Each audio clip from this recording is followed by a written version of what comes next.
Hello students, welcome to my YouTube channel exam 321। इस video के माध्यम से मैं आपको फिनोल की प्रतिस्थापन अभिक्रिया पढ़ा रहा हूं और उसमें जो सबसे मोस्ट इंपोर्टेंट अभिक्रिया होती है राइमर टीमन अभिक्रिया, जो कि लगातार बोर्ड में और कंपटीशन के एग्जाम में पूछी जाती है। आइए उसको समझने का प्रयास करेंगे। देखिए कैसे बनती है राइमर टीमन अभिक्रिया। इसके बारे में आप समझिए। राइमर टीमन अभिक्रिया, राइमर टीमन अभिक्रिया के लिए तीन तत्वों का होना बहुत जरूरी होता है। इन बिना तीन तत्वों के आप राइमर टीमन अभिक्रिया नहीं कर सकते। वे तीन तत्व कौन से होते हैं आपको याद रखना है। नंबर एक, फिनोल। राइमर टीमन अभिक्रिया के लिए आपको फिनोल आपके पास होना बहुत ही आवश्यक है। इसके साथ जो दूसरा तत्व होता है, दूसरा तत्व जो होता है वो होता है क्लोरोफॉर्म। क्लोरोफॉर्म जिसका फार्मूला होता है CH Cl3, या क्लोरोफॉर्म की जगह आप कार्बन टेट्रा क्लोराइड भी ले सकते हैं। कार्बन टेट्रा क्लोराइड जिसे हम कहते हैं CCl4। ये तो आप क्लोरोफॉर्म या कार्बन टेट्रा क्लोराइड में से कोई भी एक तत्व ले सकते हैं। और साथ के साथ तीसरा तत्व NaOH, सोडियम हाइड्रोक्साइड। जब ये तीनों तत्व आपके पास होते हैं तब आप राइमर टीमन अभिक्रिया कर सकते हैं। तो जहां भी आपको फिनोल दिखाई दे और इन दोनों में से कोई भी एक तत्व दिखाई दे और NaOH, जब ये तीन तत्व होते हैं तो उस अभिक्रिया को हम राइमर टीमन अभिक्रिया के नाम से जानते हैं। तो आप कह सकते हैं फिनोल की अभिक्रिया क्लोरोफॉर्म से या कार्बन टेट्राक्लोराइड से कराते हैं तो इस अभिक्रिया को राइमर टीमन अभिक्रिया कहते हैं। और जलीय NaOH की उपस्थिति में 60 से 70 डिग्री सेल्सियस पर क्लोरोफॉर्म से अभिक्रिया करने पर जब हमें जो उत्पाद प्राप्त होता है वही राइमर टीमन अभिक्रिया कहलाती है। आइए समझा देता हूं ये अभिक्रिया होती कैसे हैं। आप अभिक्रियाओं को समझिए। देखिए इस अभिक्रिया के लिए आपको क्या समझना है ये देखिए। सबसे पहले आपने ये लिया क्लोरोफॉर्म, ये लिया क्लोरोफॉर्म। इसकी क्रिया आप क्लोरोफॉर्म से अगर कराने जा रहे हैं, क्लोरोफॉर्म से प्लस जलीय NaOH की उपस्थिति में, और टेम्परेचर रखना है 60 डिग्री से 70 डिग्री सेल्सियस। ये टेम्परेचर पे ये अभिक्रिया होती है और जो उत्पाद बनता है, ये जो उत्पाद बनता है देखिए क्या बनेगा। आपको मैं समझा दूं। यहां इसकी ऑर्थो पोजीशन पे CHO ग्रुप आके जुड़ जाता है। इसको कहते हैं ortho hydroxy benzaldehyde. Ortho hydroxy benzaldehyde या सैलिसिल एल्डिहाइड, ये उत्पाद प्राप्त होता है। और साथ के साथ अब आप ये समझिए जो इसके साथ बनता है, यहां Na और Cl है तो NaCl बनेगा। NaCl का अणु भी बनता है। देखिए यहां Cl के 3 अणु है। Cl के कितने अणु है? 3। तो इसे संतुलित करेंगे तो 3 अणु आ जाएंगे। जैसे ही यहां 3 आए तो सोडियम के भी 3 अणु हो गए, तो यहां 3। और ये OH है और हाइड्रोजन यहां से निकल के जाएगी O तो पोजीशन पे। O तो जल भी बनता है। साथ के साथ क्या बनता है? जल भी बनता है। जल के अणु 3 ये रे, एक हाइड्रोजन यहां से 4, तो यहां 2 लगाने पड़ते हैं। इस तरीके से ये पूरी की पूरी अभिक्रिया कहलाती है राइमर टीमर अभिक्रिया। अब आप एक बात समझिए, ये अभिक्रिया होती कैसे है।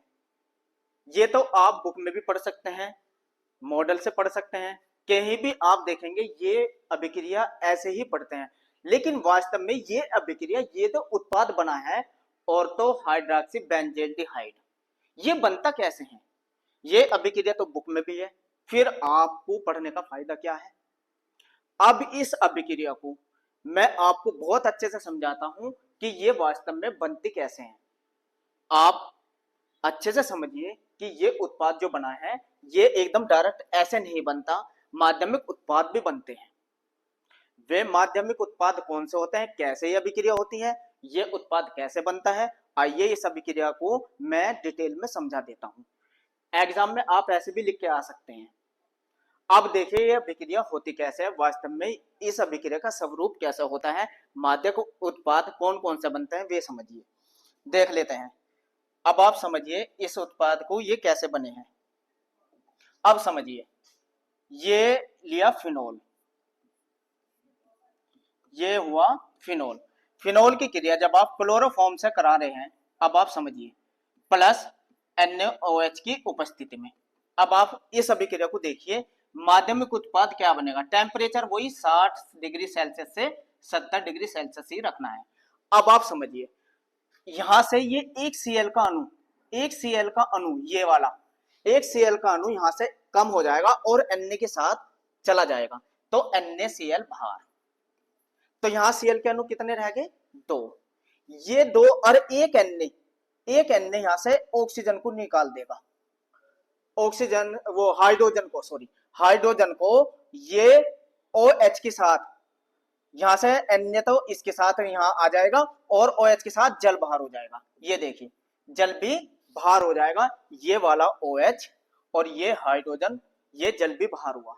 तो क्या बना आपके पास, अब जो माध्यमिक उत्पाद बनता है इसको देखिए जरा गौर से, इसको समझिए।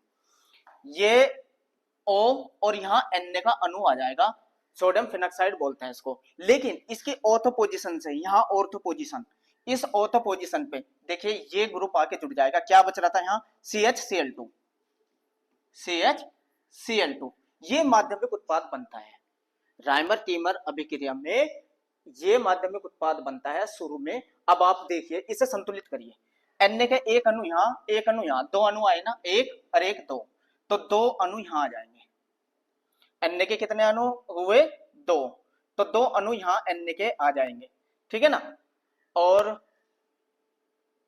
हाँ ये Na के, हाँ 2 अणु, एक और एक 2, ठीक है। ये बना। हाइड्रोजन के देखिए, हाइड्रोजन कितने, 2 और एक यहाँ से 3 और एक ये 4, तो 2 हाइड्रोजन के ये हुई, ये स्पेशल ये बनता है। NaCl का एक अणु निकलता है इसके साथ और 2 हाइड्रोजन का अणु। लेकिन ये माध्यमिक उत्पाद बना, कैसा है ये माध्यमिक। फिर दोबारा, अब आप समझिए, दोबारा ये अभिक्रिया फिर इसको NaOH से फिर दोबारा रिफ्लेक्स करते हैं। अब समझिए, दोबारा फिर इसे NaOH से रिफ्लेक्स करते हैं। ऐसे करने पे क्या होता है जरा ध्यान से समझिए, ये जो Na है ये Cl के दोनों अणु को लेके NaCl बाहर हो जाएगा। NaCl पूरा का पूरा Cl का अणु बाहर निकल जाएंगे, तो यानी कि 2 Cl के अणु बाहर निकले, तो यहाँ 2 आ जाएंगे, ठीक है ना, क्योंकि Cl के 2। तो माध्यमिक उत्पाद क्या बना ये समझिए। फिर भी अभी भी माध्यमिक उत्पाद बना, आप क्रियाविधि समझिए, Na और यहाँ आ जाएगा CHO, ये माध्यमिक उत्पाद बनता है, ठीक है। अब आप समझिए, यहाँ से ये Cl के 2 अणु बाहर हो गए और ये ऑक्सीजन का अणु यहाँ आके जुड़ गया, और साथ के साथ जल का भी अणु निकलता है, एक जल का अणु भी बाहर होता है। तो ये माध्यमिक उत्पाद बना। अब इसको HCl से रिफ्लेक्ट करिए, ये क्या होता है, HCl से फिर दोबारा क्रिया होती है HCl के द्वारा। अब क्या होता है, HCl के द्वारा जब ये क्रिया होती है, ये जो Cl का अणु है ये Na के अणु को लेकर बाहर हो जाएगा, वहां से NaCl बाहर, NaCl का अणु बाहर निकल जाएगा और ये हाइड्रोजन यहाँ आके जुड़ जाएगी, ये हाइड्रोजन यहाँ आके जुड़ जाएगी। तो क्या बना, ये CHO। इसे ही देखिए, ये होती है पूरी राइमर टाइमर अभिक्रिया जो आपने पढ़ी है, ये बनी है, ठीक है ना। ये राइमर टाइमर अभिक्रिया अब पूरी हुई है, जो अभिक्रिया मैंने आपको समझाई थी। असलियत में ये पूरा स्टेप होता है राइमर टाइमर अभिक्रिया का।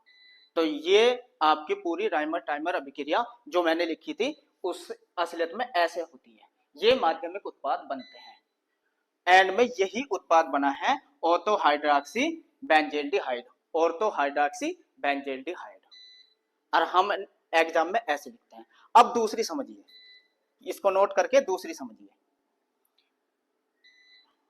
अब आप देखिए, अब अगर फिनोल की अभिक्रिया, ये फिनोल का अणु, अब अगर फिनोल की अभिक्रिया आप कराते हैं CCl4 कार्बन टेट्राक्लोराइड से और जलीय NaOH की उपस्थिति में, जलीय NaOH की उपस्थिति में कराते हैं, तो अब के ऑर्थो हाइड्रोक्सी बेंजोइक अम्ल ये बनता है, ऑर्थो हाइड्रोक्सी बेंजोइक अम्ल, और NaCl बाहर हो जाता है, प्लस NaCl भी बनता है और प्लस जल के अणु भी बनते हैं। Na के यहाँ Cl के 4 अणु है तो यहाँ 4 आ जाएंगे और उसको संतुलित करेंगे तो यहाँ भी कितने आए, 4 4, तो जल के 4 अणु हो जाएंगे। इस तरीके से ये पूरी अभिक्रिया होती है। ये बना है ऑर्थो हाइड्रोक्सी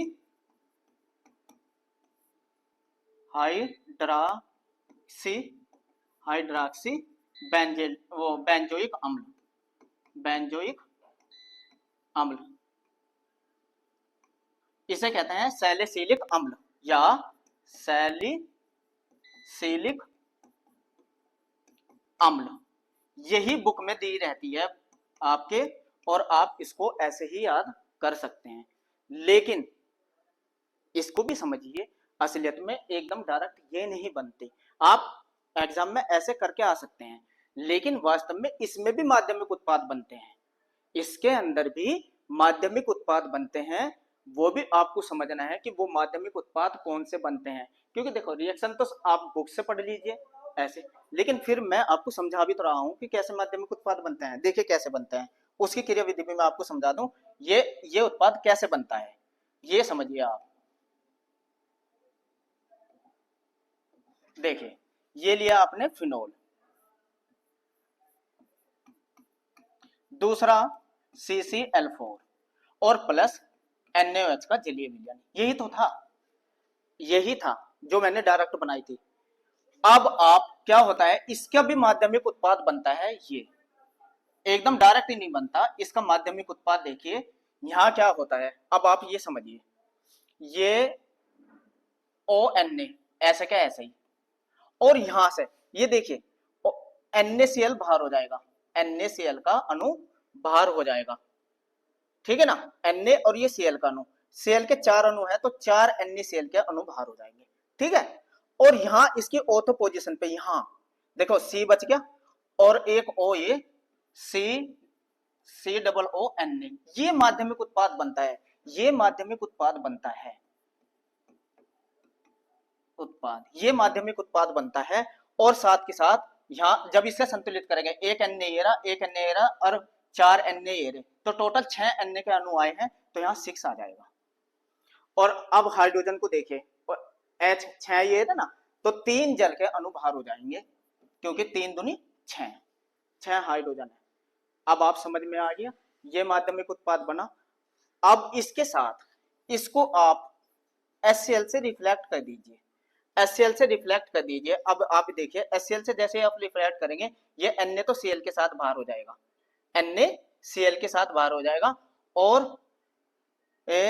अब देखिए ये माध्यमिक उत्पाद बनेगा। आप देखिए ये Na यहां से Cl को लेके बाहर, NaCl, और एक Na इस Cl के, तो 2 NaCl बाहर हुए, एक ये वाला Na एक ये वाला Na, तो HCl के 2 अणु लगते हैं, ठीक है ना। और यहाँ आ जाएगा COO, इस Na के देंगे H, COOH।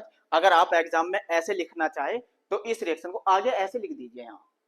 तो ये माध्यमिक उत्पाद बनता है राइमर टीमर अभिक्रिया में, अगर आप अभिक्रिया दिखा रहे हैं CCl4 के द्वारा, तो असलियत में अभिक्रिया ये होती है, ये कोई नहीं समझाता आपको।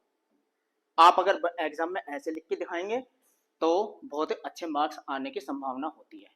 डायरेक्ट अभिक्रिया तो कोई भी लिख सकता है, डायरेक्ट तो मैंने भी आपको समझा दी थी, आप भी लिख सकते हैं, आसान भी होती है याद करना, लेकिन समझिए इस तरीके से कि असलियत में होते कैसे हैं। तो इस तरीके से राइमर टाइमर अभिक्रिया आपने सीखी, और इसके लिए आपको कौन कौन से तत्व जरूरी थे। नंबर 1 फिनोल, कार्बन टेट्राक्लोराइड या क्लोरोफॉर्म, और जलीय विलयन किसका होना चाहिए, NaOH का। इसी को ही राइमर टीमर अभिक्रिया कहते हैं। थैंक्स जुड़े रहने के लिए।